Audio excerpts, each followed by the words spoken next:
Hotel.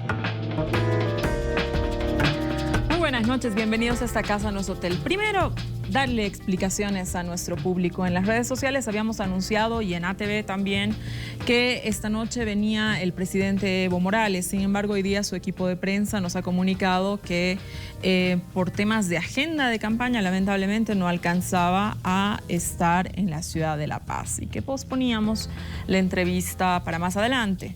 Estas cosas pasan cuando los programas son en vivo como el nuestro. Sin embargo, dadas ya las explicaciones y pedidas las disculpas a quienes estaban sintonizando para ver al presidente Evo Morales, contarles que hemos preparado igual un programa especial, un programa interesante, un programa lindo con un personaje a quien nosotros hace mucho tiempo queríamos tener en esta Casa No es Hotel, y es el ministro Luis Arce Catacora. Luis Arce Catacora es el ministro de Economía y Finanzas Públicas y es quien está a cargo de manejar la economía en el Estado. Le damos la bienvenida a Luis Arce. Muchísimas gracias por habernos aceptado la invitación y aprovecho para hacerle un doble agradecimiento. En las redes sociales también nos hemos enterado que está de cumpleaños, así que muchísimas felicidades y por eso un doble agradecimiento por estar con nosotros, ministro. Muchas gracias, Susana. Un saludo cordial a los televidentes del programa. Evidentemente el día de ayer cumplí años y con todo gusto venimos hoy a tu programa para poder dialogar sobre lo que nos gusta a los economistas, la economía. Así es, ministro. Además, a 3 semanitas nada más ya de la votación, esta campaña se ha centrado muchísimo en los temas económicos, así que por supuesto que esta entrevista además es una entrevista importante a quienes nos gusta la comunicación política, porque vamos a hacerle varias preguntas sobre lo que está un poco en la agenda de la campaña. Con todo gusto, a la orden, Susana. Quédese con nosotros en esta Casa No es Hotel. Después del corte, iniciamos la entrevista al ministro de Economía y Finanzas Públicas, Luis Arce Catacora. Volvemos a esta Casa No es Hotel. Esta noche estamos con el ministro de Economía y Finanzas Públicas, el ministro Luis Arce Catacora. Ministro, como lo anunciábamos al inicio del programa, en la introducción del programa, estamos a tan solo 3 semanas de la votación y el MAS ha centrado su propuesta en la economía, en la estabilidad, y seguramente los televidentes están deseosos de conocer qué es lo que usted está pensando, ¿no? La primera pregunta. El tema de la deuda externa es uno de los temas de campaña, ¿no? La oposición insiste en que el MAS ha endeudado excesivamente el país y para que el modelo continúe funcionando, la única manera es seguirlo endeudando. ¿Qué dice usted sobre eso? Bueno, sí.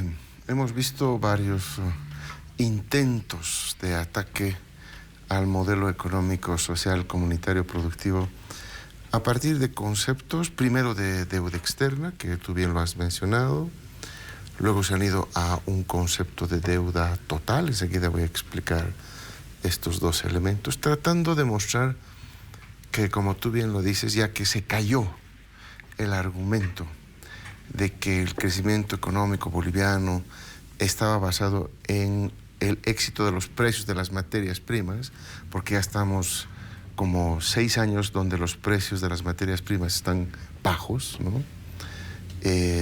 Entonces, ellos decían, primero, ha habido una etapa pues muy interesante, Susana, desde que estuve yo en el Ministerio de Economía, como los partidos de oposición, los opinadores, los economistas neoliberales, que vale la pena repetir una vez más, fueron los que manejaron el país durante más de 20 años en el pasado, primero justificaban diciendo que había piloto automático.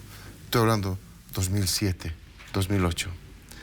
Luego, aunque era inobjetable ver el crecimiento económico del país, la reducción de la pobreza, la disminución de las desigualdades entre los bolivianos, en fin, empezaron a argumentar que eso se estaba debiendo justo a que los precios internacionales estaban altos y qué suerte el gobierno del presidente Evo que estaba beneficiándose de los precios altos, ¿no?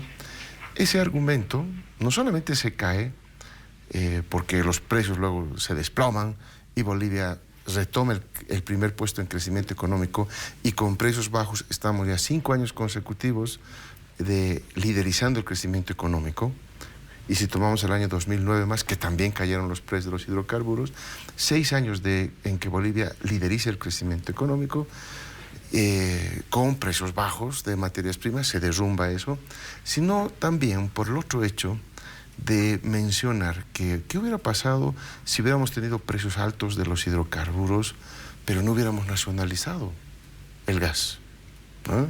Entonces, ¿quién se hubiera ganado todos esos incrementos de precios? Las empresas transnacionales, que fueron ellos los que trajeron aquí a las empresas transnacionales a trabajar, a operar y a explotar los recursos naturales bolivianos.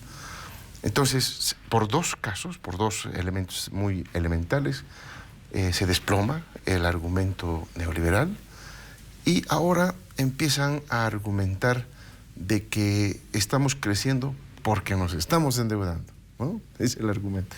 Y por lo tanto no es sostenible porque la deuda, evidentemente, ningún país puede sostener deudas muy altas y consecutivas, eso ni duda cabe. El caso argentino es un caso mucho más ejemplificador al respecto, y bueno, tratan de meter miedo a la gente diciendo que eso es lo que va a venir mañana, ¿no? Hablan del caso venezolano, en fin, empiezan a meter muchas dudas, especialmente a la clase media, y claro, como no todos somos economistas, por supuesto, mucha gente puede creer. Entonces ahí va la respuesta, en ese marco, en este contexto de tratar de poner las cosas en su lugar, de los intentos que han habido de tratar de mermar el éxito del modelo económico con diferentes argumentaciones. En el caso de la deuda, hay que decirlo, y le voy a dar cifras muy gruesas para que la gente se ubique perfectamente. La deuda, cuando llegamos al gobierno, era aproximadamente, la deuda externa estoy hablando, cerca de 5.000 millones de dólares. 5.000 millones de dólares. Lo que se presentaba con respecto al Producto Interno Bruto, si hacemos la relación deuda externa con el Producto Interno Bruto, un ratio que nos sirve para comparar otros países y ver realidades, y además los organismos internacionales miran ese indicador, estábamos alrededor del 52% del producto. El Producto Interno Bruto en ese momento eran 9.500 millones de dólares, aproximadamente. Entonces, ese 52% era como nosotros recibimos el país. Luego, la deuda externa se la bajó a 2.200 millones. Estamos hablando del 2007-2008. Y evidentemente ahora el saldo nominal de la deuda llega pues a más de 10.000 millones de dólares. Entonces, la oposición, los opinadores económicos dicen, han duplicado la deuda porque de 5.000 ha pasado a 10.000 millones de dólares y se han endeudado más inclusive de lo que nosotros nos habíamos endeudado. Eso está mal y todo eso, toda la argumentación. Y evidentemente uno se puede asustar si es como si de pronto tú ganaras, no sé, 6.000 bolivianos y tu deuda son 3.000 bolivianos y ahora tú te endeudas con 6.000 bolivianos, ¿no? Entonces, claro, esa es una parte de la película. Uno puede decir si esto no está correcto o no está bien que nos endeudemos. Pero eso es mirar parcialmente la realidad económica del país, porque solamente está viendo el incremento de la deuda, pero no está viendo el incremento del ingreso que hemos generado con el modelo económico. Por supuesto, ellos en 20 años no han podido hacer crecer el Producto Interno Bruto de la manera en que nosotros lo hemos hecho hacer. Nosotros de 9.500 millones. Al año pasado, el Producto Interno Bruto no estaba en 18.000, ni en 26.000, ni 36.000. El Producto Interno Bruto del año pasado sobrepasó los 40.000 millones de dólares. Vale decir 4 veces más. Entonces, uno tiene que poner en la balanza eso. La deuda se duplica, pero el ingreso se cuadruplica. Es decir, yo antes que ganaba 6.000...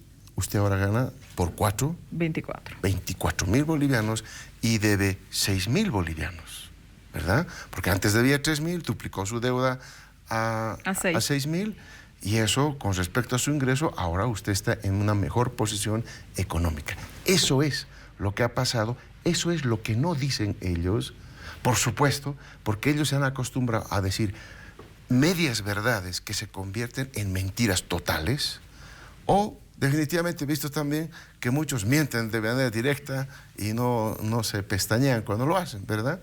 Entonces, esas mentiras, esas medias verdades, donde se oculta el panorama total de la película, es pues el problema central. Porque el problema del endeudamiento es exactamente de un país, me refiero de nuestro país y de cualquier país, es exactamente el mismo problema cuando una persona se va a endeudar a un banco.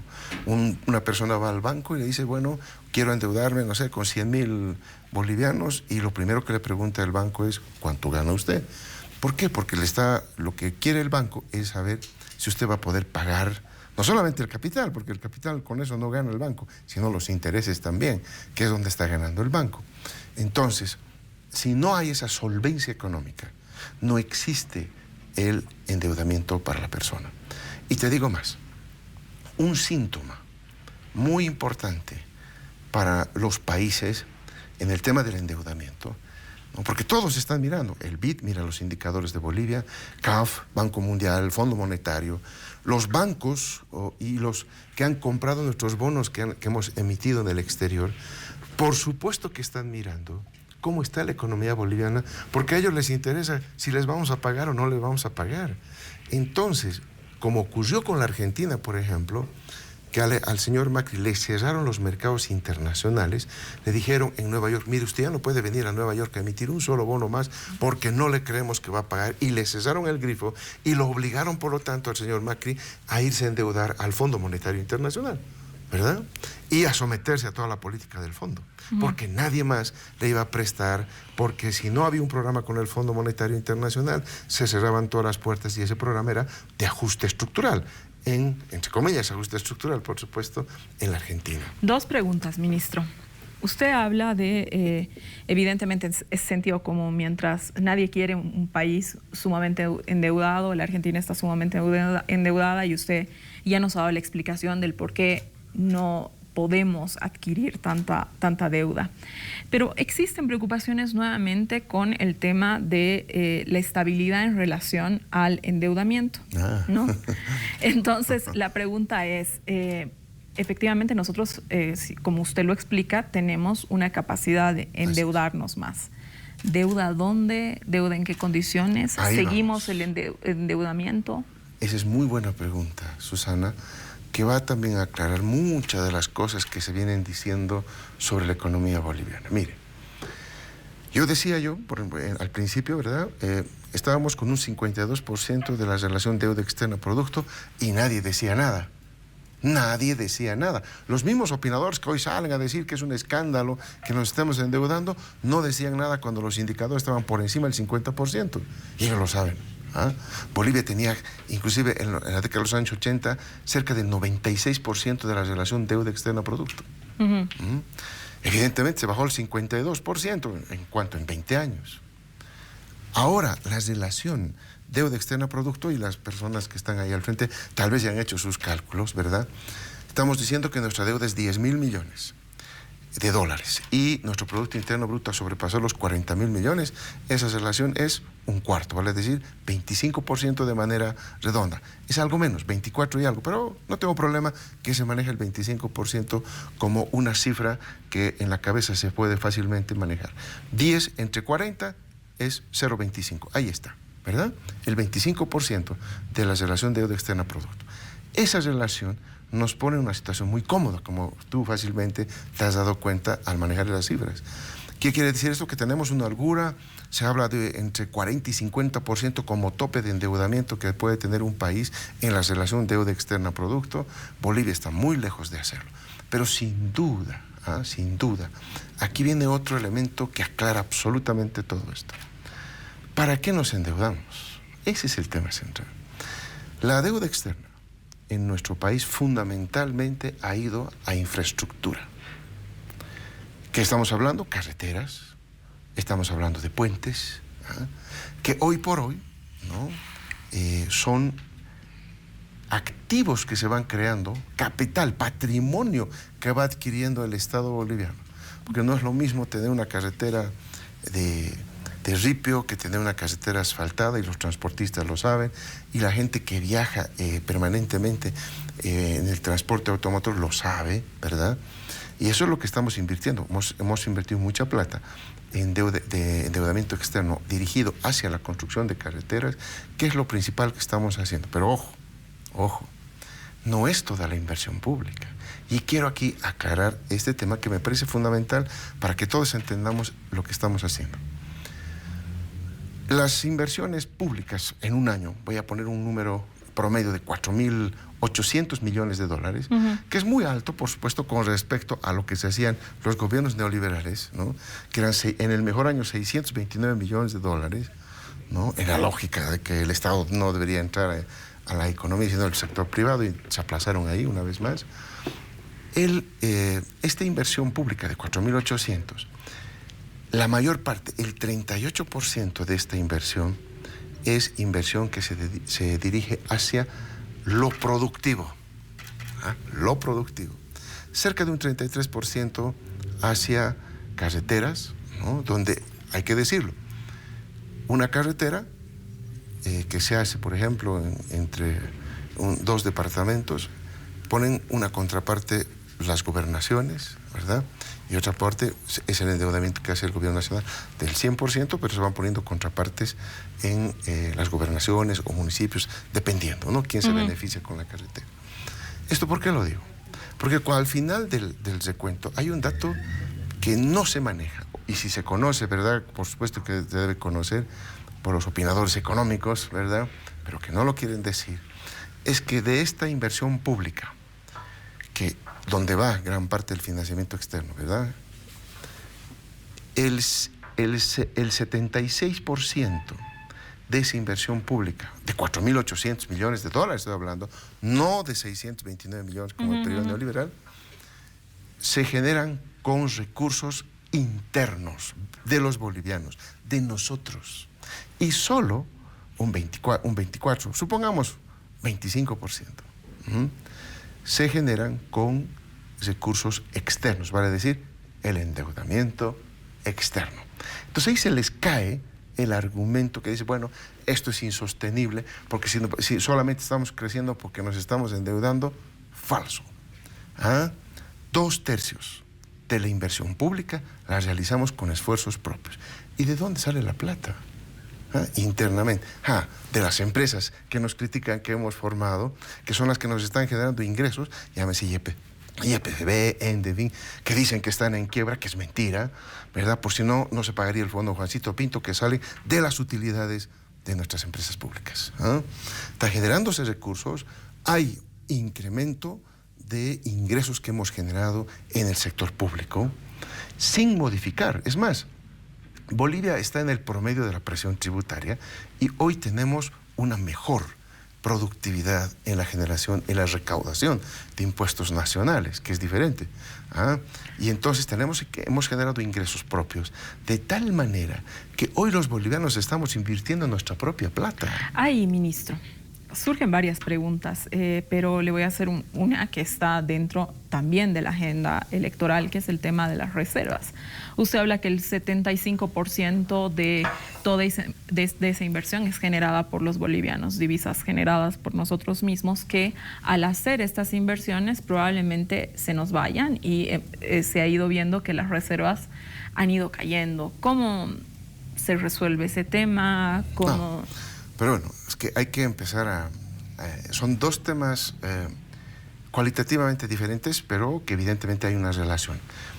Quiero terminar con esto en esta parte del financiamiento externo, del famoso endeudamiento externo, ¿no? Y de esta posibilidad de que ya no podamos crecer más adelante. Me dice, con esto estamos diciendo que podemos prescindir de la deuda externa y vamos a seguir creciendo.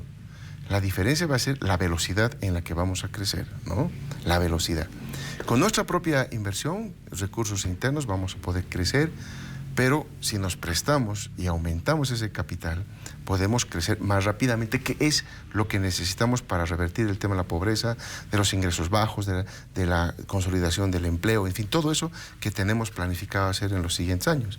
Entonces, es importante llegar a esto, y además ¿verdad? Yo quiero mostrarles un grafiquito. Con esto concluir la parte de endeudamiento y entrar a la parte de reservas, si me permites, Susana. Aquí tengo, no sé, aquí podemos mostrar, porque se ha hablado de otra categoría que, como ya este debate, yo vuelvo a decir, hemos sido claros y a muchos economistas han entendido, economistas que no tienen un tinte neoliberal, por supuesto, lo han entendido, han empezado a hablar de una deuda pública total, que aquí por eso en el título lo ponemos, ¿no? Deuda pública total. ¿Eh? ¿Qué significa eso? La deuda externa más la deuda interna, etc. Y ahí a los neoliberales también les va mal. Miren, el año 2005, que aquí está, aquí tenemos que Bolivia tenía deuda pública total el 73% del Producto Interno Bruto. ¿Ah? ¿Les fue mal? Ahora nosotros, con deuda externa y deuda interna, estamos aquí abajo, con 33,5%, es decir, 24%, decía yo, era deuda externa, y de 24 al 33%, ¿no? Esa diferencia es la deuda interna, y como puede ver la teleaudiencia, seguimos siendo de los países menos endeudados del país. Es más, los neoliberales eran el tercer país más alto de la región con endeudamiento de 73% con deuda total. O sea, que no se enjuaguen los labios diciendo, bueno, pues nosotros lo estábamos haciendo mejor. Miren, con 73% de deuda externa, deuda interna. Ahora estamos con 33,5%. Hemos bajado sustancialmente el tema del endeudamiento. Con eso creo yo, con estas cifras, el tema del endeudamiento creo que estaríamos claros, Susana. Ahora, entramos al tema de las reservas. El tema de las reservas, ¿para qué son las reservas? Para que nuestra opinión pública también conozca qué son las reservas, para qué sirven, etc. Las reservas son como la caja de ahorro de una familia, ¿no? Las mamás especialmente son muy cautas, utilizan parte del salario y lo guardan ahí en algún lugarcito, tienen su reservita, por eso llamamos, ¿verdad?, para atender cualquier elemento de contingencia, y sale la mamá a decir, bueno, aquí está la plata, no hay problema, la familia continúa su vida diaria sin que la gente, el papá o los hijos se hayan dado cuenta de que ha habido un gasto no esperado, porque la mamá es preventiva. La mamá tiene sus reservas. De la misma manera son las reservas internacionales de un país. Y lo que no dicen los economistas neoliberales, y esto es muy importante para la población, que cuando nos dejaron el país el año 2005, el stock de reservas internacionales en el Banco Central, que son oro, dólares, yenes, euros, etc., todo eso son las reservas internacionales, la moneda extranjera, ¿no?, que está administrada por el Banco Central, alcanzaban solo a 1.700 millones de dólares, ni siquiera 2.000, 1.700 millones de dólares. Con esos 1.700 millones de dólares, nosotros emprendimos una política justamente de reforzar las reservas internacionales y alcanzamos evidentemente a 15.000 millones de dólares. Esa etapa que subimos cerca de 10 veces las reservas internacionales, de 1.700 a 15.000 millones de dólares, a más de 15.000 de dólares en realidad, Susana, nunca ellos dicen qué bien que lo han hecho, que han acumulado tantas reservas, ¿verdad? O tú has escuchado en algún momento a algún economista neoliberal que hoy critica el tema de las reservas referirse al hecho de que habíamos incrementado cerca de 10 veces las reservas internacionales del país. Nunca. No hubo honestidad científica, no hubo honestidad académica, no hubo honestidad profesional para reconocer el éxito del modelo en la acumulación de reservas hasta 15.000. Y como sucede en las familias, te ponía el ejemplo de la mamá enfrenta un problema, hay que aumentar un gasto o algún ingreso no llegó a tiempo a la mamá, utiliza las reservas. Eso es exactamente lo que nosotros hemos hecho en el país. Te estamos hablando de la caída de los precios internacionales del petróleo el año 2014. El año 2014, Susana, el Fondo Monetario Internacional recomienda a todos los países, una reunión que fuimos allá en Washington, a todos los países que nos reunió, digo, hay que liberar el tipo de cambio, y esos son ecos que aquí vinieron también a Bolivia, que hay que liberalizar la economía, porque esa es la forma en que se enfrenta a la crisis de la caída de los precios internacionales. Esa caída de los precios internacionales que ellos ahora no quieren hablar, porque cuando cayeron los precios internacionales, ¿verdad? Y se les cae el argumento de que crecemos en base a los precios, es justamente exactamente lo mismo. Miren ustedes qué casualidad. Pero bueno, muchos países liberaron su tipo de cambio como forma de poder controlar el déficit en la balanza comercial de los países, porque los precios de las materias primas que exportaba América Latina se desplomaban y por lo tanto los déficits comerciales aumentaban. Eso era absolutamente generalizado, Susana. No era un caso particular de Bolivia, eso se estaba dando a nivel mundial. Entonces, y particularmente en América Latina. Entonces, cuando ocurre eso, Bolivia toma una política económica diferente a la de los países de liberar el tipo de cambio. No estamos con devaluaciones como lo hizo Argentina, como lo hizo Brasil, como lo hizo Chile, como lo hizo Colombia, Uruguay lo hizo, y también lo hizo en menor medida, pero lo hizo Perú. ¿Ah? Liberaron el tipo de cambio y devaluaciones, que después, por el efecto que nosotros llamamos los economistas, el efecto pass-through, que parte de la devaluación pasa a la inflación, empieza a encarnizarse el tema inflacionario en varios de los países de la región y empiezan a haber problemas también porque esa solución del Fondo Monetario de devaluar para generar una balanza comercial favorable no se cumplía. Por una sencilla razón. Eran otros tiempos. La devaluación en un tiempo en que la demanda internacional había caído no funcionaba. Y nosotros así lo entendíamos. Y no devaluamos. No seguimos la moda porque nosotros dijimos, no, para eso hemos ahorrado las reservas internacionales.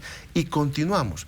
Y por eso se debe la caída de las reservas. Continuamos con el nivel de importaciones que necesitaba el país y evidentemente como los ingresos habían caído y nosotros continuamos con el ritmo de importaciones, el efecto por supuesto sobre las reservas es que fueron cayendo hasta un nivel que hoy ya se empiezan a estabilizar como lo habíamos anunciado.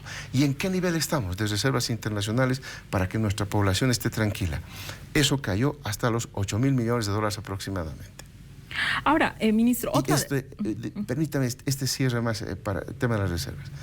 $8.000 millones con respecto a 1.700 millones que nos dejaron, son cerca de 8 veces más, para empezar. Y segundo, nosotros estamos como el tercer país en la región que tiene el mejor nivel de reservas internacionales, aún con estos $8.000 millones, ¿no? Entonces, debemos estar tranquilos ahí. Sus críticos dicen que en la medida que siga habiendo la inversión pública en la magnitud que hay hoy mismo, ¿no? O sea, en la magnitud que está gastando el Estado, las reservas van a seguir cayendo. Y en este ejemplo de la casa, pues no será bueno gastarse todos los ahorros. Ah, no, por supuesto que no. Por eso le digo, el cálculo era que iba, evidentemente, había un periodo en que los precios... A ver, seamos muy concretos. Estamos hablando de un precio del barril de petróleo el año 2016 de $26. Ahora estamos en un precio de barril de petróleo de $55. Aproximadamente, para más o menos que la población se dé cuenta. Entonces, quiere decir esto que los precios... ¿Qué se ha estabilizado más o menos? Ya ¿no? Empezaron a estabilizar y, por supuesto, el efecto de las reservas también empezaron a estabilizarse, pero hay algo más en eso. ¿Para qué estamos invirtiendo? ¿Qué estamos invirtiendo que utiliza reservas internacionales? Mire, muchas de las inversiones, inclusive las carreteras, ¿no?, utilizan insumos importados. Las carreteras utilizan asfalto que lo importamos. Hemos construido teleféricos y el teleférico utiliza, porque prácticamente toda la tecnología viene de afuera, ¿no? Estamos comprando turbinas para generar electricidad, en fin, de diferente manera. Estamos entrando a energía eólica y por lo tanto todas esas aspitas que usted ve en las películas son importadas. Estamos hablando de energía solar, con los paneles estamos importando. En fin, muchas inversiones que demandan. Pero eso no es un gasto, es una inversión, Porque estamos garantizando, y eso es lo importante de esto, lo que el presidente Evo particularmente siempre le ha preocupado y nos instruye permanentemente que cuidemos la economía del país, es que no falte electricidad, no falte carburantes, no falten los servicios básicos a la población, y eso implica inversiones. Cuando hacemos una represa, cuando hacemos una pequeña represa nada más, estamos importando fierro, ¿verdad?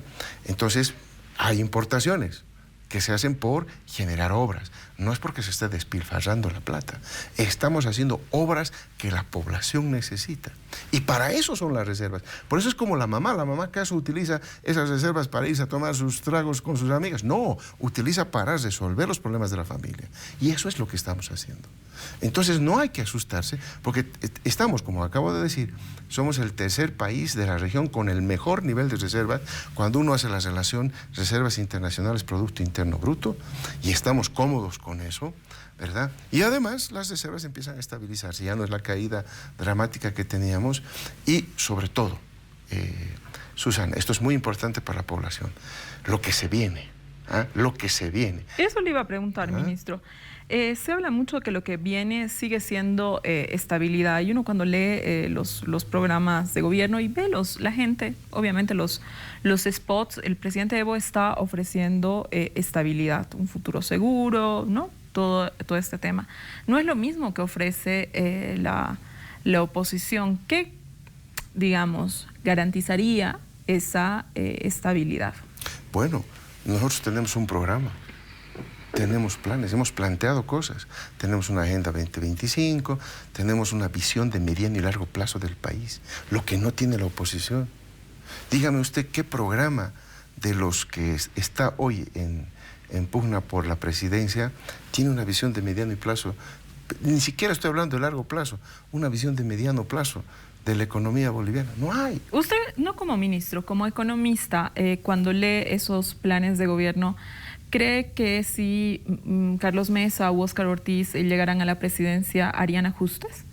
Yo creo, como lo he visto en la Argentina, porque ahí me tocó, cuando estuve ausente del gobierno, varias invitaciones tuve a la Argentina, tanto en Salta como en Buenos Aires, para dar charlas en las diferentes universidades, y me tocó ver el macrismo ahí, la política macrista, y ahí yo lo que veía es un poco lo que hoy sucede en las elecciones, Susana. A ver, vea usted si el señor Macri decía que iba a cambiar las políticas del kirchnerismo. No iba a cambiar nada, decía. No iba a cambiar nada. ¿Y qué hizo después, justo después de asumir el poder? Cambió totalmente la política, levantó las subvenciones, incrementó precios de tarifas, en fin, toda la política devastadora que hoy ha quedado en la Argentina. ¿Verdad? Entonces, yo creo que la derecha tiene ese discurso con la población. Nos va a decir, no vamos a hacer nada, no vamos a tocar nada, no vamos a hacer nada. Pero mañana, ¿usted me garantiza que Carlos Mesa va a cumplir su palabra, Susana? ¿Usted me garantiza que Óscar Ortiz va a cumplir su palabra de no hacer nada? Además, Óscar Ortiz realmente es un programa mucho más neoliberal y de manera mucho más clara que el del señor Mesa. Es mucho más, inclusive hasta políticamente es mucho más de derecha, ¿no? Y a mí me queda claro que cualquiera de los dos no va a seguir. Otra vez, no como ministro, como economista, ¿hay algo que le haya llamado la atención, que le haya parecido interesante de algunos de los programas económicos en general de los otros de sus adversarios? Bueno, me ha llamado la atención la habilidad de disimular el neoliberalismo en varias propuestas, para presentarlas de una manera mucho más sofisticada, pero que significan lo mismo, ¿no? Por ejemplo. El tema de la participación del Estado en la economía, por ejemplo, y volverlo muy sutilmente a hablar de un Estado regulador, por ejemplo. ¿Qué significa un Estado regulador? Volver pues al neoliberalismo, donde el Estado no es el actor fundamental, partícipe más importante de la economía, el que no solamente regula, sino que determina, planifica, hace la economía, como hasta ahora lo hemos venido haciendo, porque es justamente una de las diferencias del modelo económico, ¿verdad? Nuestro, no de ellos. De ellos es el retorno al neoliberalismo, está claro. Para mí, en la lectura, eso está claro. Son muy sutiles, muy bien elaborados para vender una idea que en realidad, cuando nosotros los vemos, y le digo no solamente como economista, lo digo como académico, es una manera muy sutil de vender nuevamente el neoliberalismo. Vender, no sé, pues un plato algo más sofisticado que el anterior, pero que exactamente significa lo mismo. Como académico le pregunto, ministro, ¿qué es economía ética, economía de la alegría, economía de la inteligencia? ¿Qué es eso? Bueno, son varios conceptos que se han discutido, ¿no? En varios países.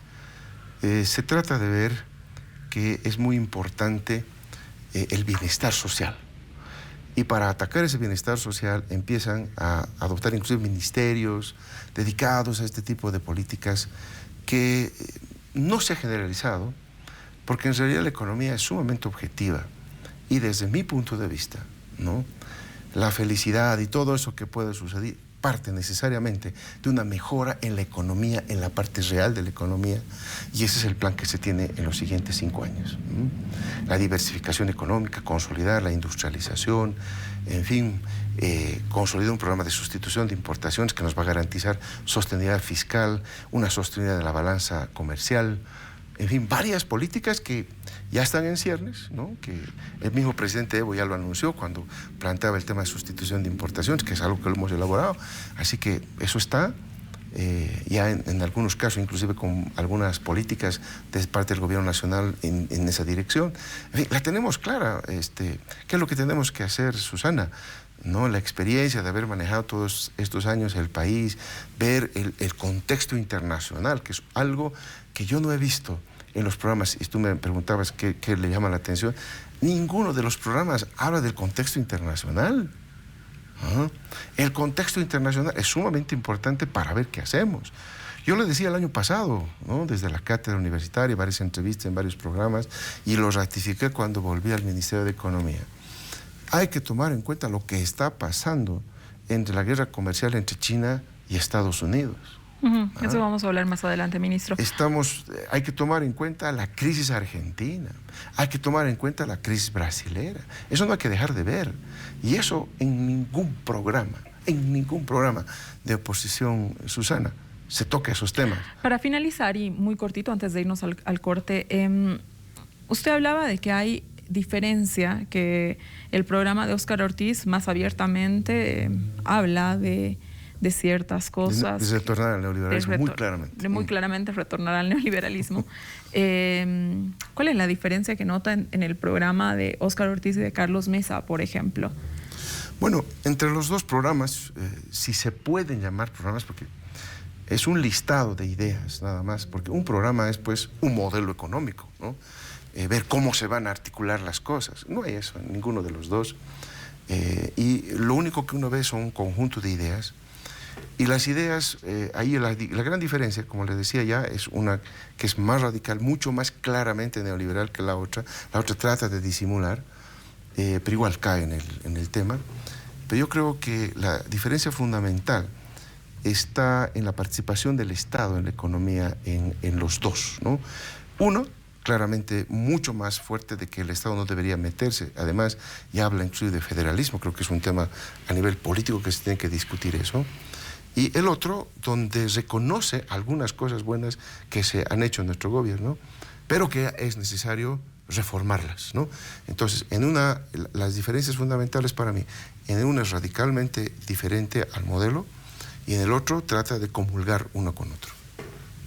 Quédese con nosotros. Después del corte seguimos en una entrevista interesantísima que le estamos haciendo hoy al ministro Luis Arce. Volvemos a esta casa, no es hotel. Esta noche estamos en una entrevista con el ministro de Economía y Finanzas Públicas, Luis Arce.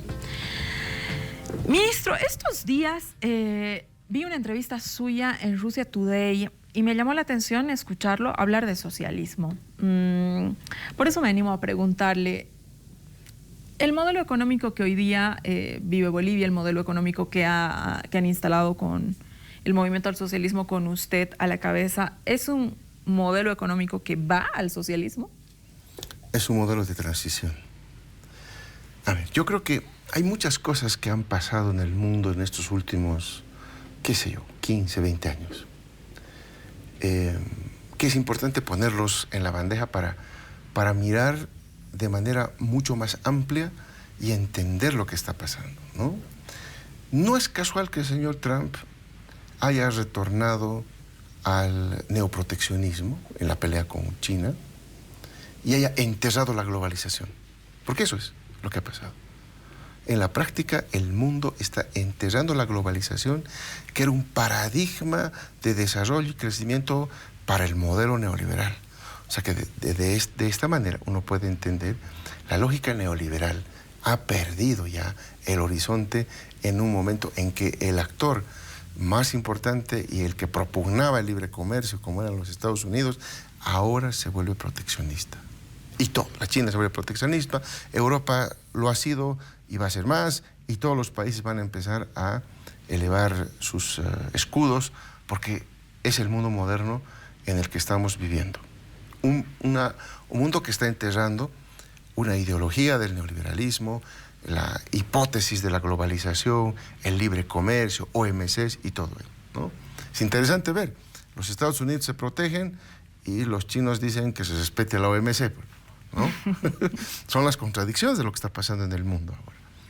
Adicionalmente, escuchamos a economistas de la talla, por ejemplo, del profesor Stiglitz, ¿no?, hablar de que la economía tiene que tener componente social para tener éxito. ¿Ah? Para tener éxito. ¿Y por qué toco este tema del profesor Stiglitz? Porque más antes, en Francia, Thomas Piketty, otro economista, muy famoso, lo quisimos traer, pues tiene su agenda, creo, para 2 años adelante, ¿no?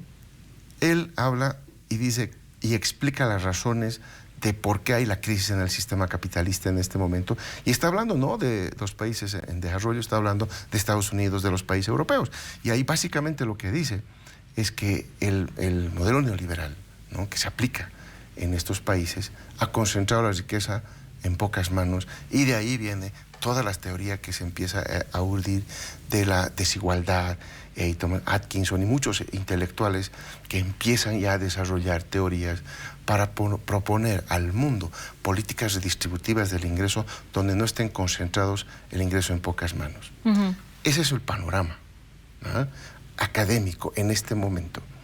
Uno visita las universidades, me tocó también visitar Harvard, Chicago, varias universidades en el extranjero, la Universidad de Ginebra, en fin, donde están buscando alternativas y modelos alternativos porque ellos mismos se dan cuenta que ya no pueden desarrollarse y crecer como en el libre mercado y en la libre lógica del mercado como lo han estado haciendo quizás en los últimos 30, 40 años.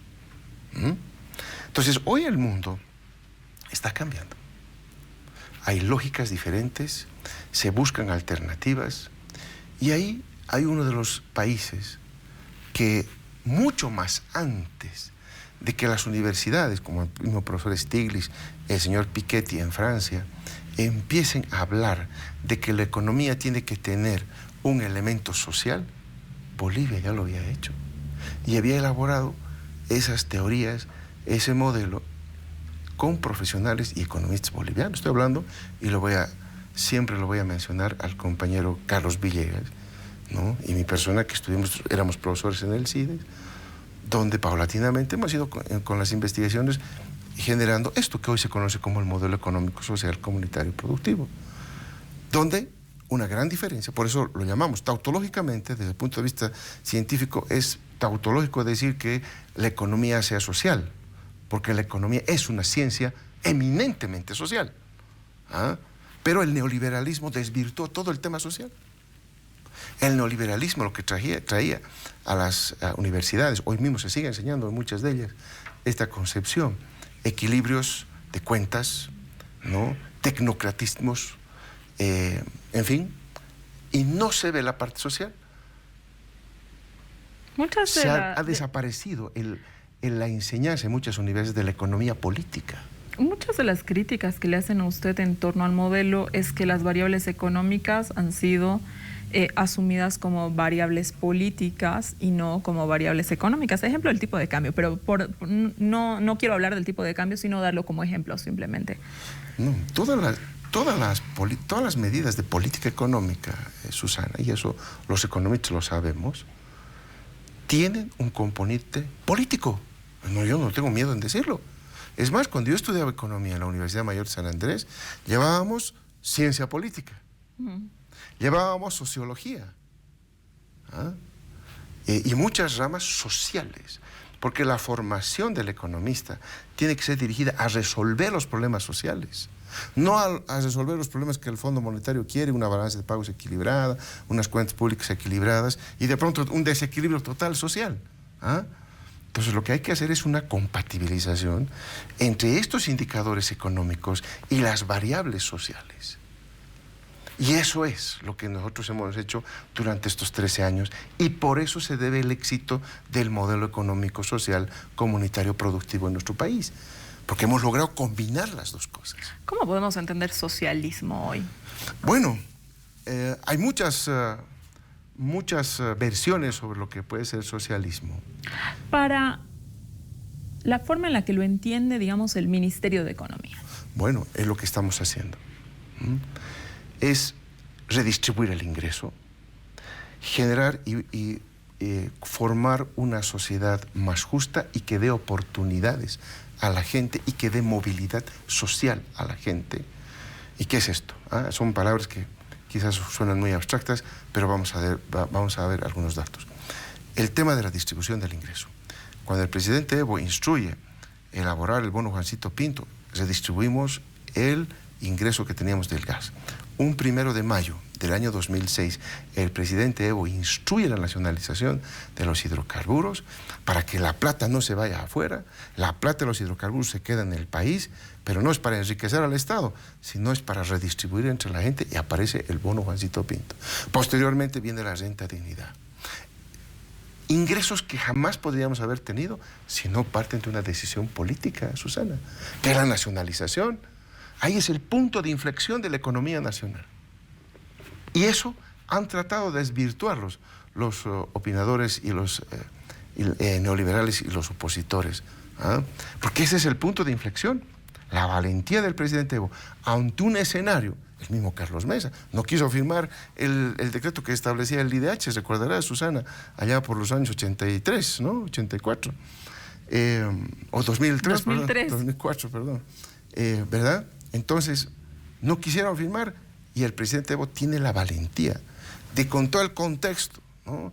El entonces presidente del Comité Cívico, hoy gobernador de Santa Cruz, se oponía a la nacionalización de los hidrocarburos. Mucha gente se oponía a la nacionalización de los hidrocarburos, porque decían que si el presidente Evo nacionaliza, se van a ir las empresas, no vamos a tener un centavo, nadie nos va a ayudar, ¿verdad? Eso era el escenario que ocurría en esos años. Y el presidente Evo, en un contexto así, toma la valiente decisión de la nacionalización de los hidrocarburos, que es el punto de inflexión de la economía nacional. Esos recursos se quedan, se redistribuyen y por lo tanto empezamos el proceso. Empezamos la redistribución que genera mayor demanda interna en la economía, la gente empieza a tener más ingresos, aumenta su consumo, que a muchos economistas neoliberales no les gusta que aumente el consumo cuando es pues una necesidad, la de satisfacer necesidades básicas de la población, porque la economía tiene que velar por esa gente, no solamente los que están viviendo en la zona sur en La Paz o los que pasan por Equipetrol en Santa Cruz. No, la economía somos todos los bolivianos y empezamos a redistribuir y empezamos a socializar el ingreso de los bolivianos. Eso es lo que estamos haciendo. Esta es una primera etapa muy importante que nosotros ya la empezamos el año 2006, muchos años antes, 9 años antes en realidad, que teorice el señor Piketty en Francia. Nosotros ya lo empezamos a hacer. Lo que el profesor Stiglitz recientemente ya ha empezado a hablar, de que las economías que tengan contenido social van a ser exitosas, es también parte de la lectura que ha hecho de muchos países como el nuestro. Porque cuando combinamos resultados sociales con resultados económicos, Susana, esa es la fórmula correcta de hacer la ciencia económica, de aplicar, porque repito una vez más, la economía es una ciencia eminentemente social. Por lo tanto, esos son los elementos que estamos haciéndolo y esa es la contribución que estamos haciendo a esta formación del socialismo. El socialismo quiere decir que se preocupa uno por la mayoría de la gente, por resolver los problemas de la sociedad, no de grupos ni de empresas en particular, sino de la gran mayoría de la población, que ese es el objetivo que se tiene en materia económica. Ministro, muchos de los analistas económicos, periodistas económicos, dicen que en Bolivia más bien hay mucho capitalismo, de hecho que habría un capitalismo salvaje. ¿Qué dice al respecto? No, el capitalismo salvaje nosotros lo hemos erradicado. En muchos países ya lo están erradicando también, porque inclusive en los países desarrollados eso es criticado, ¿no? Un capitalismo donde no interesa nada, donde hay que ingresar, por ejemplo, un recurso natural, donde hay que empezar a depredar todo eso, eso no va más. Ese capitalismo salvaje ha sido ya cuestionado por las propias universidades que reforzaron el modelo neoliberal, la concepción del neoliberalismo, en fin, las ideas del señor Friedrich von Hayek, de Friedrich von Mises, y todas esas filosofías han sido cuestionadas ya porque eso no es la mejor manera de resolver los problemas sociales. La gente empieza a mirar que lo más importante que tenemos en la sociedad son los problemas que genera la sociedad, porque imagínate, recordemos, cuando no estaba el presidente Evo, ¿cuántas marchas teníamos en la ciudad de La Paz? ¿Cuánto descontento social teníamos? ¿Cuánta migración de empresas de La Paz hacia Santa Cruz buscando lugares donde uno pueda estar tranquilo produciendo? Eso ocurría cuando hay un descontento social. Y eso no ha ocurrido en estos últimos 13 años, Susana. Y esa es una base fundamental. La estabilidad de la que hablamos nosotros, no solamente la estabilidad económica, es la estabilidad social, es la estabilidad política. Esos tres elementos que son la condición para que un país pueda progresar y desarrollarse como lo hemos estado haciendo nosotros en los últimos 13 años. A ver, ministro, cada vez que uno lo entrevista a usted siempre presenta una posición muy firme, muy solvente, como debe ser, es normal, lógicamente. Pero yo quisiera que nos haga una confesión esta noche. ¿En qué momento usted, en lo personal, sintió que nuestra economía tenía dificultades? Bueno, dificultades siempre van a haber, Susana. El tema es que encaremos estos problemas oportunamente y con las medidas correctas. No existe un país que no tenga problemas todos los años. Siempre hay problemas todos los años. Y bueno, hay que encararlos y hay que resolver los problemas. Quizás el momento más difícil que hemos atravesado nosotros, no solamente desde el punto de vista político, sino también que ya ese elemento político afectó a la economía. Recordarás, fue el periodo en que estábamos con la famosa media luna, donde el presidente Evo no podía aterrizar en varios aeropuertos, en Tarija, en Santa Cruz, tomaban oficinas públicas, saltaban en la oficina de impuestos nacionales quemada, en fin, las masacres en Pando, en fin, ese periodo que se politizó tanto la economía nacional, se radicalizó tanto la política, ya empezamos a ver algunos problemas en la economía, porque eso es sintomático. Yo te hablaba de la estabilidad política, la estabilidad económica y la estabilidad social. Cuando este triángulo funciona, la economía y todos progresamos. Pero si hay la estabilidad política, que siempre la va a haber, porque a la oposición no le interesa pues una tranquilidad en la parte política, la oposición siempre va a estar tratando de meter cosas para desestabilizar la parte política, por supuesto. En ese momento estaba en el extremo ya, es el escenario que te veía. Ahí yo sí me preocupé por la economía boliviana, ¿no? Ahí sí me preocupé porque empezábamos a ver indicadores negativos, la producción se estaba parando, los empresarios estaban esperando qué pasaba, cómo se resolvía este conflicto. Entonces la producción se para y es más, muchos de los empresarios privados, hay que decirlo con claridad, estuvieron apoyando pues, ¿no?, esta radicalización política en su momento, ¿verdad? Y hay que decirlo con claridad. Entonces ellos mismos boicoteaban, recordarás que había el señor Nayar que decía ni un solo gramo de carne al occidente, recordarás. Después el señor Marinkovic, que estaba vendiendo el aceite más barato el extranjero de lo que estaba ocurriendo aquí por exacerbar el tema inflacionario y culpar al presidente Evo de que los precios estaban subiendo. Son actitudes de radicalización política que empezaban a afectar a la economía del país. Ese fue para mí el periodo más delicado que hemos atravesado, porque una exacerbación política extremadamente alta que ya empezaba a afectar gravemente la economía nacional. Pero felizmente ya todos sabemos el desenlace de esa película, que ha sido favorable, y a partir de ahí ha venido el despegue y esta estabilidad económica, política y social que nos está generando todo esto que los bolivianos hoy gozamos y que somos la envidia de muchos países de la región. Usted habla de la estabilidad que nosotros vivimos acá en Bolivia, pero al finalizar el anterior bloque y al iniciar habló también de la necesidad de mirar el contexto internacional, ¿no? Estamos ante una guerra económica de los Estados Unidos con la China, estamos ante un Estados Unidos con medidas mucho más proteccionistas, estamos en una Argentina con crisis, estamos en un Brasil con crisis, ¿no? ¿Cómo esto le afecta a la economía nacional? Bueno, eso es justamente lo que hay que estar mirando. En el caso de la guerra comercial, ya hay efectos en América Latina. Ya hay efectos. Y hay efectos en el mundo. Fíjate tú que tanto el Fondo Monetario, la CEPAL, todos los organismos han empezado a hacer proyecciones de la economía mundial y de los países para esta gestión 2019, donde han rebajado la proyección de crecimiento económico. Hay trabas al comercio internacional, los volúmenes y los niveles de comercio exterior a nivel mundial está cayendo, el crecimiento económico mundial empieza a desacelerarse, producto de esta guerra comercial. Es una guerra muy interesante, académicamente te digo, es un escenario muy interesante. Por ejemplo, la China le vende artículos de tecnología electrónicos a Estados Unidos, ¿no? La mayor parte de los iPhones, de las computadoras, claro, son producidos allá. Se producen allá. Pese a que tiene la marquita de iPhone, de lo que tú quieras, pero se producen ahí. Y se llevan a Estados Unidos. Los chinos le compraban soya, le compraban petróleo, oro, en fin, a Estados Unidos. Y de pronto empiezan a haber guerras comerciales, producto de que el señor Trump observó que el libre comercio había sido malo para los Estados Unidos, ¿no? Cuando mira su balanza comercial bilateral con la China se da cuenta que se los estaban comiendo, ¿no?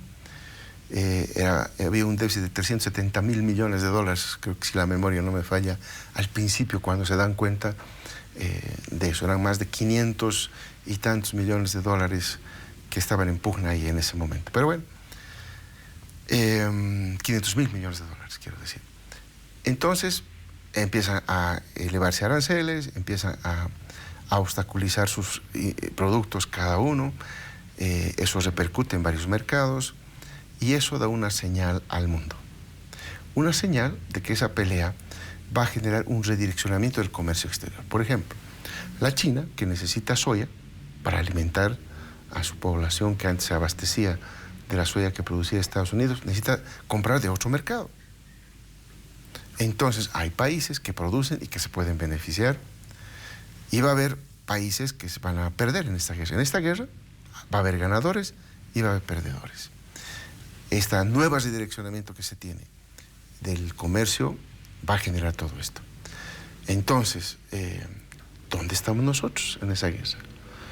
Nosotros estamos en una posición de que si sabemos utilizar bien esto, porque esta guerra tiene problemas, pero tiene oportunidades.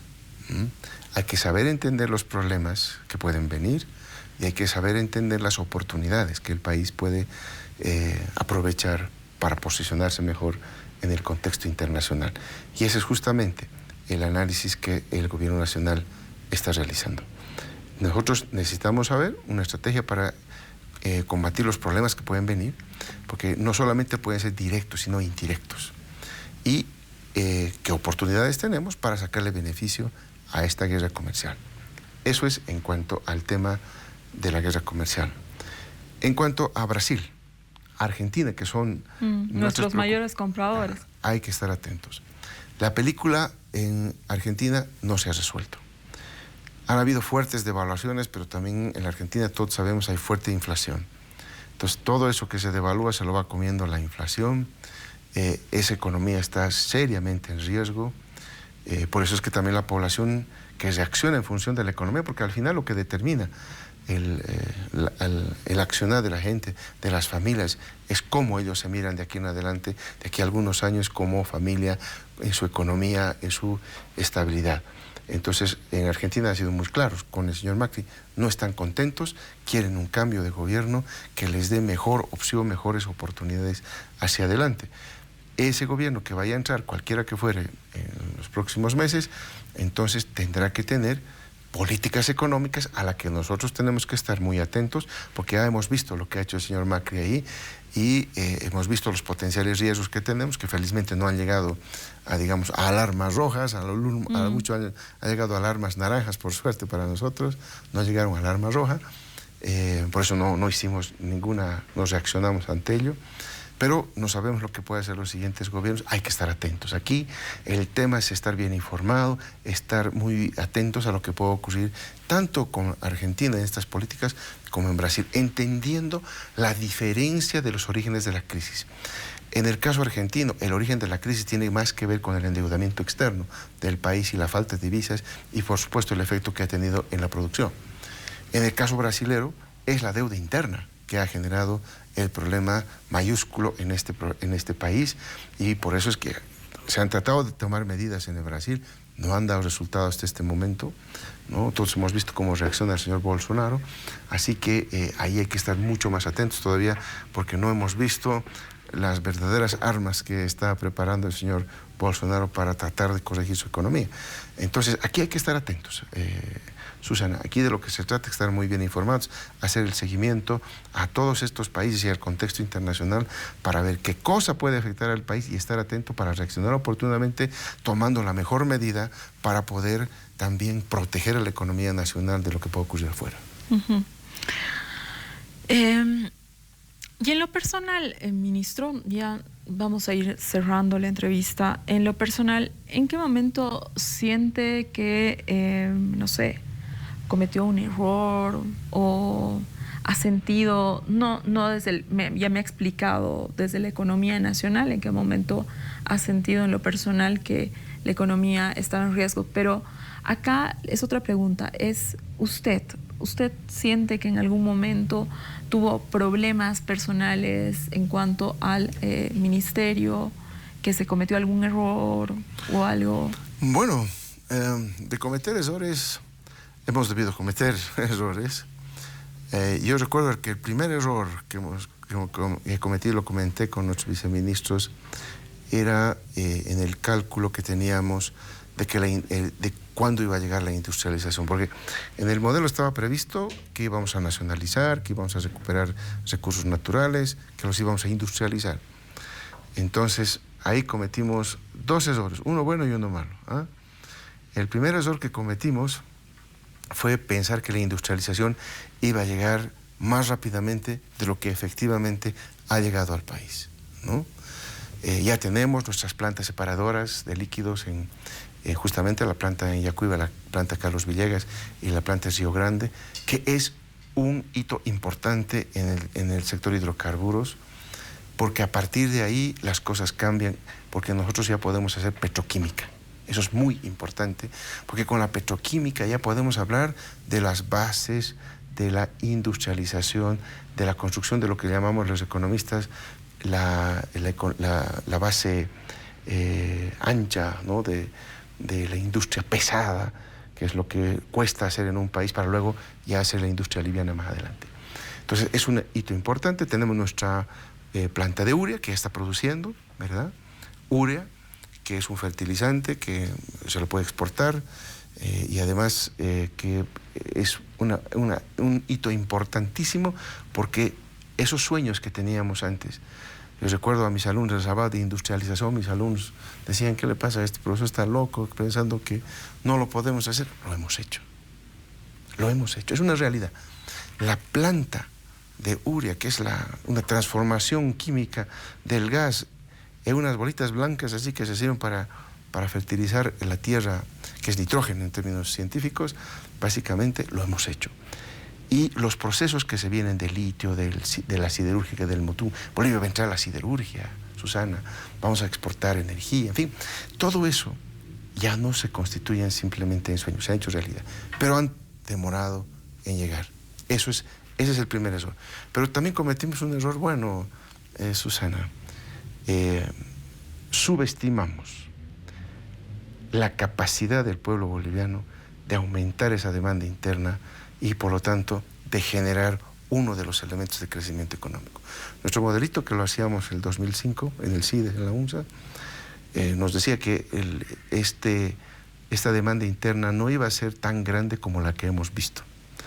Y el pueblo boliviano reaccionó muy bien, debo decirlo. Empezamos el proceso redistributivo del ingreso, la gente va mejorando su calidad de vida, satisfaciendo primero sus necesidades básicas, como estaba estimado, pero luego hay un incremento en el consumo de alimentos, mejor en la calidad, que eso se ve porque, hoy hay que decirlo, Susana, somos el país que en estos últimos 13 años ha incrementado la esperanza de vida al nacer en 10 años. 10 años. Yo diría, pero claro, es fácil. No, señores. Brasil es el país que en este mismo periodo ha mejorado en 4,5 años. Y Chile, para darle un ejemplo, solo en estos 13 años ha incrementado en 3 años la esperanza de vida. O sea que incrementar 10 años la esperanza de vida es un logro importante. Y nuevamente es un tema social. Es un tema social que lo hemos hecho en base a esta subestimación que hemos hecho de la demanda interna del consumo de los bolivianos. Y eso me trae la conclusión muy clara de que en el neoliberalismo, con esas políticas de ajustar el cinturón a la economía, la reprimió tanto la demanda que estaba destruyendo la economía nacional.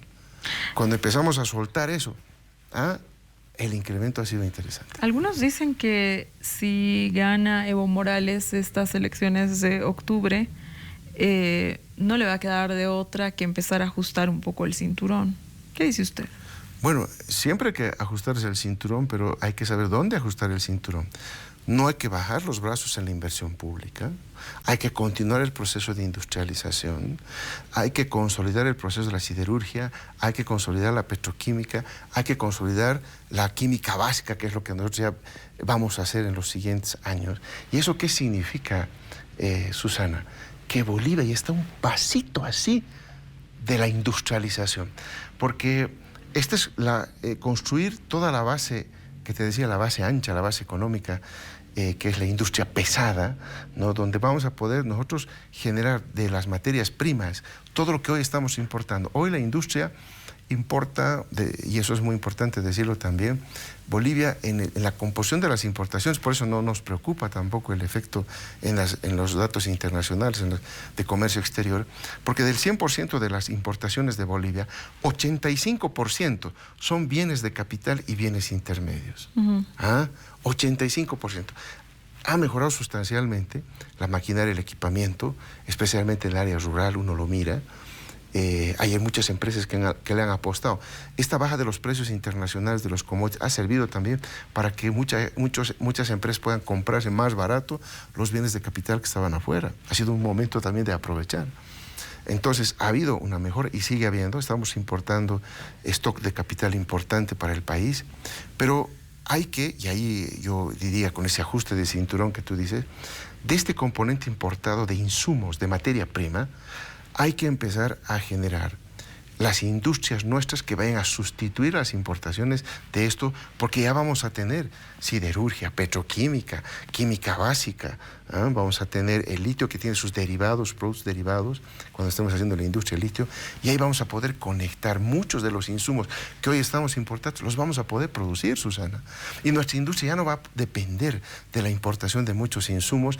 Eso va a aliviar enormemente la balanza comercial, pero va a potenciar sobremanera el aparato económico nacional. Eso es lo que viene ahora, la profundización de la industrialización. Eso es lo que estamos ya consolidando poco a poco. Y bueno, eso, Susana, va a necesitar obviamente que nos ajustemos a algunos cinturones, pero no los que normalmente se suelen hacer, de inversión pública, de programas sociales. Eso, olvídense, esa es la base de nuestro modelo económico. La parte social no la vamos a mover, la vamos a mejorar más bien. Es necesario continuar y profundizar el proceso redistributivo del ingreso. Lo ha dicho el señor Piketty, lo ha dicho Stiglitz, para darte ejemplo simplemente de estos dos. Hay que continuar ello y hay que generar esta base económica de diversificación que estamos haciendo para traer tranquilidad a los bolivianos, y este es un modelo que ha pensado en las generaciones futuras. Quizás nuestros padres, nuestros abuelos no pensaron en dejarnos una economía así.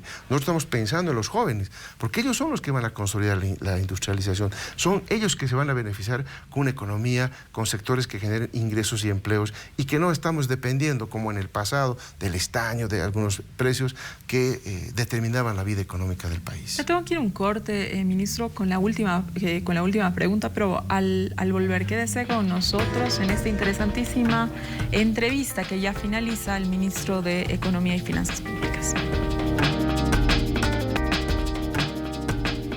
Tengo poquito tiempo, pero las preguntas no se acaban con el ministro de Economía, por supuesto. Hay una cosita que igual está sobre la agenda, y es el tema de los hidrocarburos. Se dice que han bajado las reservas, ¿no? Las reservas que tenemos de hidrocarburos. Y hay la preocupación sobre las importaciones, tanto de la gasolina como del diésel, cómo afecta eso la economía y cómo se soluciona esta cuestión a largo plazo en la medida que no encontramos un nuevo pozo. Bueno, a ver, aquí hay que aclarar dos cosas, Susana. Primero, Bolivia es un país productor de gas y no de líquidos, ¿no? Un primer elemento. Segundo, todo lo contrario, ha aumentado la reserva de gas. Lo que está pasando en nuestra economía, y ya lo ha dicho el ministro de Hidrocarburos, lo hemos dicho en varias ocasiones, las crisis argentina, brasilera, etcétera, han hecho que la demanda de nuestro gas disminuya por parte de ellos, ¿verdad? Algunos están sustituyendo con su propia producción, en fin, lo cierto es que nos demandan menos gas. Cuando en un pozo petrolero boliviano se deja de producir la cantidad de gas para exportar la cantidad que antes requerían estos países, significa que Bolivia disminuye también la producción de líquidos, porque cuando uno entra a un pozo petrolero, hay gas y hay líquido, las dos cosas salen. Entonces, una partecita del líquido nos servía para hacer gasolina, diésel, y otra partecita iba a la exportación del gas. Como la producción nuestra, pero ojo, la producción, no las reservas de gas, ha bajado. Son dos cosas diferentes. Más bien vemos a YPF que está haciendo exploraciones, estamos potenciando, ¿no?, nuestras reservas de gas, pero no hay quien compre el gas. Como no hay quien compre el gas, entonces no se produce ni el gas, baja la producción de gas, y ni el líquido. Entonces estamos importando líquidos. Y ese es el tema de fondo para nosotros. Como no somos productores de líquidos, hemos estado importando. Por eso es que ya hemos empezado el proceso de sustitución de importaciones, incluyendo el etanol en la mezcla internacionalmente aceptada de una parte de alcohol con gasolina, y la próximamente será con diésel, y hay una parte que vamos a dejar de importar. Pero ya se está trabajando en yacimientos, en el Ministerio de Hidrocarburos, lo que se llama los HVOs en inglés, ¿no? Los Hydrocarbon Vegetal Oils. ¿Qué es esto? Son el diésel que se empieza a producir en base no solamente a vegetales, sino también a reciclar aceites, utilizar grasa animal, en fin, una serie de insumos que se pueden utilizar para producir diésel. ¿Reciclables? Ese diésel reciclable, entiendo que no, pero... No, o sea, los productos que vas a utilizar, que utilizarían, son productos... Los insumos son reciclables. Exactamente, ¿no? Son reciclables.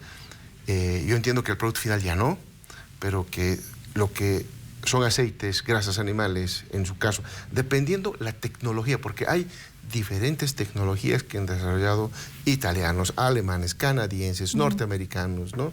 Diferentes tecnologías para producir en base a eso el diésel que necesitamos. Entonces, eso va a aliviar la producción que en este momento no tenemos de diésel, no hay producción de diésel.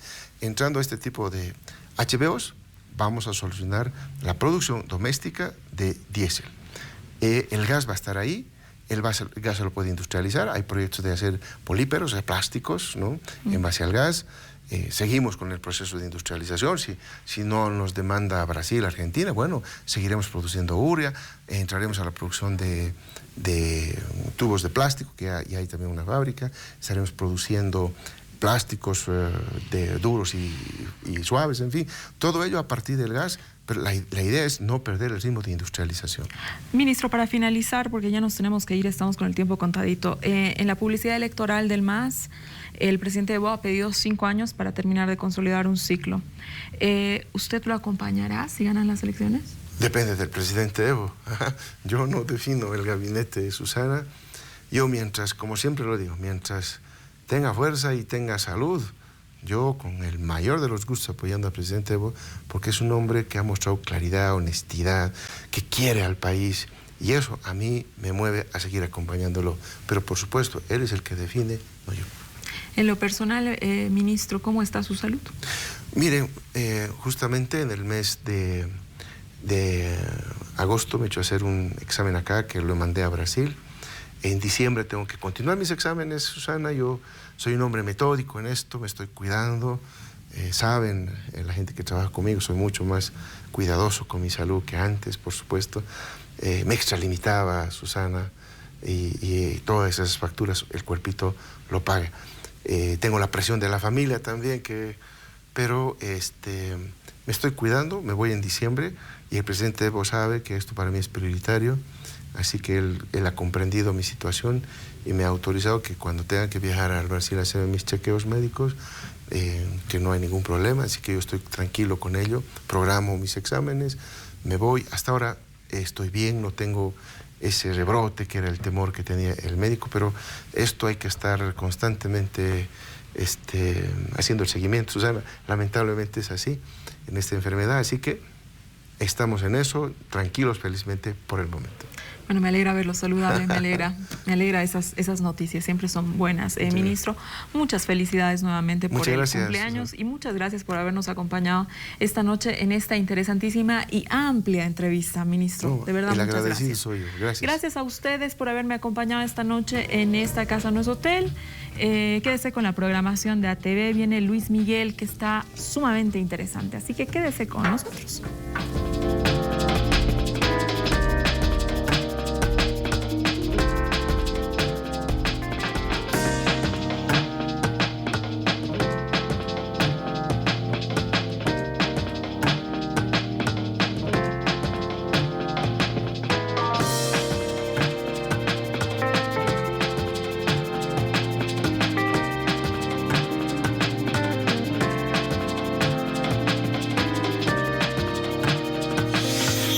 Esta casa no es hotel.